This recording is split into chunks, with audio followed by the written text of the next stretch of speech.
चलो अगले 10 क्वेश्चन कल वाले तो लगा लिए होगे, नहीं लगाए हैं तो उनको एक बार देख जरूर लेना। पूरी की पूरी सीरीज़ को फॉलो करते चलो, ज़्यादा टाइम नहीं लगता, 10 मिनट लगते हैं, 10 मिनट मुश्किल से लगते हैं। तो 10 मिनट देते जाओ ना रोज़, तो एक बर्डन नहीं होगा रिवीजन। अब तो एग्ज़ाम की डेट भी अनाउंस हो गई है, तो अब तो एकदम मिशन मोड में आ जाओ, जितने भी सपने हैं सारे पूरे करने हैं। चलो क्वेश्चन नंबर 1, बातें बाद में। पहला क्वेश्चन है, रेखीय समीकरण 2x + y = 5 तथा 3x + 2y = 8 के हल होंगे। इनके हलों की संख्या पूछी जा रही है, इनको हल नहीं करना है, सिर्फ पूछा जा रहा है कि कितने हल होंगे। तो इस सवाल को करने का तरीका सिंपली क्या करना है, तो पहले समीकरण से हमको a1 निकालना है, b1 निकालना है और c1 निकालना है। -5 क्यों? क्योंकि बराबर के उधर रखा है, हमको इसको लिखना है मानक रूप में, a1x + b1y + c1 = 0 के रूप में। यानी कि जो भी ये अचर पद है वो भी इसी एक ही पक्ष में होना चाहिए, LHS में ही आना चाहिए, दूसरे साइड में नहीं जाना चाहिए। ऐसे ही a2 का मान निकालने से a2 = 3, b2 = 2 और c2 = 8। इनका अनुपात निकाल लिया जाए, a1/a2 2/3, b1/b2 1/2 और c1/c2 -5/8। अब सबसे पहले चेक किया जाता है कि a1/a2 और b1/b2 अगर ये दोनों बराबर हैं तब आगे की बात देखी जाएगी। अगर ये दोनों ही नहीं बराबर है तो यहाँ से सीधा इतना निष्कर्ष निकल जाएगा कि इनके हल केवल एक होंगे, और केवल एक हल का मतलब होता है अद्वितीय हल।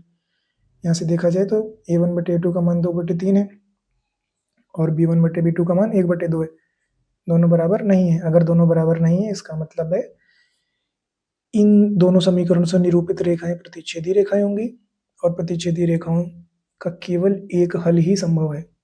केवल एक हल का मतलब होता है अद्वितीय हल। ऑप्शन ए सही है। अगला क्वेश्चन, निम्न में से कौन सी परिमेय संख्या है? तो परिमेय संख्या कौन सी है? सारी परिमेय देखो, पहले नंबर में इसमें से ये ढूंढ लो कि अपरिमेय संख्या कौन सी है। ऑप्शन को भी एलिमिनेट करके काम चलाया जा सकता है, जो गलत है उसको हटा दो, लास्ट में जो बचेगा वही सही ऑप्शन होगा।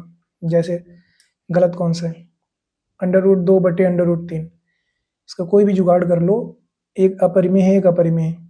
चलो हमको नहीं डाउट है इसमें, सबसे पहले इसको हम चेक करते हैं, इस वाली संख्या में चेक करके देखते हैं कि क्या होता है। अगर इसमें हम ध्यान से देखें तो इसमें फार्मूला लगाया जा सकता है a + b a - b का, तो a² - b², यह आ जाएगा 5 - 7 यानी कि -2। अब -2 एक परिमेय संख्या होती है, अंडर रूट के बाहर हो गया तो -2 एक परिमेय संख्या होगी, यानी कि ऑप्शन डी इज करेक्ट। अगला क्वेश्चन, संख्याओं 175 और 91 का HCF यानी कि मासा कितना होगा? मासा निकालने के लिए गुणनखंड कीजिए, 175 का और 91 का, दोनों का गुणनखंड करके देखेंगे कितने से कट रहा है। तो सबसे पहले इसको देखा जाए, 5 से कटेगा, 5 3 15, फिर 5 से कटेगा, फिर 7 से कटेगा। इसके गुणनखंड किए जाए तो ये कटेगा 7 से, 7 एकम 7, फिर 13 से। मासा का मतलब है दोनों में जो कॉमन है, दोनों के गुणनखंड में 7 कॉमन आ रहा है, इसका मतलब इसका मासा हो गया 7। अगला क्वेश्चन, AP 6, 10, 14 का 25वां पद, 25वां पद यानी कि A 25 का मान निकालना है। A 25 मतलब A + 24D, n वाला सूत्र लग रहा है, n = A + n - 1 × D। A का मान, A मतलब पहला पद हो गया, यहाँ से A = 6, D का मान निकाला जाए तो ये दो लगातार पदों को घटा के सर्वांतर पता चल जाता है, 10 - 6 यानी कि 4। ये वैल्यू इसमें रखनी है, 6 + 24 × 4, 6 प्लस इसकी गुणा करोगे, इनको सबको जोड़ोगे तो जोड़ने पर आएगा, ठीक है। तो ऑप्शन बी इज करेक्ट। इसी तरीके से अगला क्वेश्चन, x² + 2x - p = 0 का एक मूल -2 है तो p का मान ज्ञात कीजिए। अब अगर कोई समीकरण का कोई मूल दिया हो तो इसका मतलब है वो मान उसके अंदर वेरिएबल की जगह यानी कि चर पद की जगह पर रखने पर वो समीकरण को संतुष्ट करेगा। अब संतुष्ट करने का क्या मतलब हुआ? संतुष्ट करने का मतलब है अगर हम उस पूरे समीकरण में चर पद की जगह उस मान को रखें तो LHS और RHS दोनों का मान बराबर आ जाएगा। ये होता है संतुष्ट करने का मतलब, सीधा सीधा। तो अगर -2 इसका मूल है तो हम जहाँ जहाँ पे x दिख रहा है वहाँ पर हम -2 रखेंगे, LHS और RHS बराबर आ जाएगा। RHS में 0 है पहले से, तो अगर हम x बराबर -2 रख दें, RHS के बराबर आ जाना चाहिए, रख दो जहाँ जहाँ पे x दिख रहा है, +2 गुणे -2 -p बराबर 0, 4 -2 -p बराबर 0, 2 -p बराबर 0 यानी कि p बराबर 2। तो जब भी मूल का सवाल है इस तरीके से कि कोई एक मूल दिया है और उसमें कोई दूसरी ऐसी चीज़ है जिसका वैल्यू निकाल लें, तो सिंपली वेरिएबल की जगह पे वो मान रख दो और सॉल्व कर लो समीकरण को, जो भी आए वही होगा मान। इसमें से कोई भी ऑप्शन अच्छा है तो कोई गलत क्वेश्चन, गलत वैल्यू नोट हो गई है, ऑप्शन सारे गलत छपे टाइप हो गए हैं, तो इसका वैल्यू होगा 2। अगला क्वेश्चन, 156 का अभाज्य गुणनखंड होगा। अभाज्य गुणनखंड करके देखो,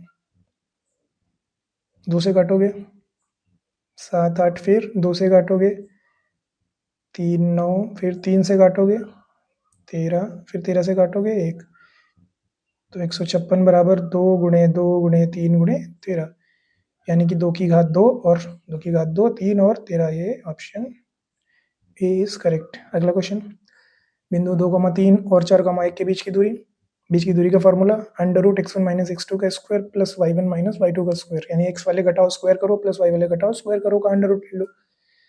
अंडर रूट x वाले घटाओ, x वाले घटा दिए, 2 - 4 प्लस 3 - 1 स्क्वायर बराबर 2 - 4 इज -2 का स्क्वायर प्लस 2 का स्क्वायर बराबर √4 प्लस 4 √8। √8 का मतलब हो गया 2 √2, ऑप्शन बी इज करेक्ट। अगला क्वेश्चन, त्रिज्या वाले वृत्त के उस त्रिज्यखंड का क्षेत्रफल ज्ञात कीजिए जिसका कोण थीटा है। त्रिज्यखंड का क्षेत्रफल का सूत्र मालूम है, त्रिज्यखंड का क्षेत्रफल होता है थीटा बटे 360 इंटू पाई आर स्क्वायर। अब ये वाले सूत्र को इसमें से ढूंढना है, चारों ऑप्शन में से थोड़ी मेहनत करनी पड़ेगी। देखो थीटा यहाँ सबसे पहले नंबर में चेक कहाँ से करना है, आर की स्क्वायर, आर की घात से चेक करो। जिसमें आर की घात 2 नहीं है वो वाले ऑप्शन तो पहले ही गलत हो जाएंगे, उनको हटा दो। आर की घात 2 इसमें नहीं है तो ये गलत हो गया और ये गलत हो गया। इन दोनों में से कोई ये क्वेश्चन सही होगा, ऑप्शन सही होगा। देखो यहाँ पे पाई आर स्क्वायर है, पाई आर स्क्वायर ठीक है, पर नीचे 180 है, ये वाला ऑप्शन भी गलत है। इसका मतलब ऑप्शन डी करेक्ट है। अब कैसे करेक्ट है भी देखो, ये वाले 2 से अगर हम ये इसको काटे तो 360 आएगा, ये हो गया थीटा बटे 360 इंटू पाई आर स्क्वायर, यही तो फार्मूला होता है। तो एक बार ऑप्शंस को चेक करना ज़रूरी है, ये नहीं देख लेना है कि थीटा बाई 360 दिख गया और हमने उसको टिक कर दिया, गलत हो जाएगा।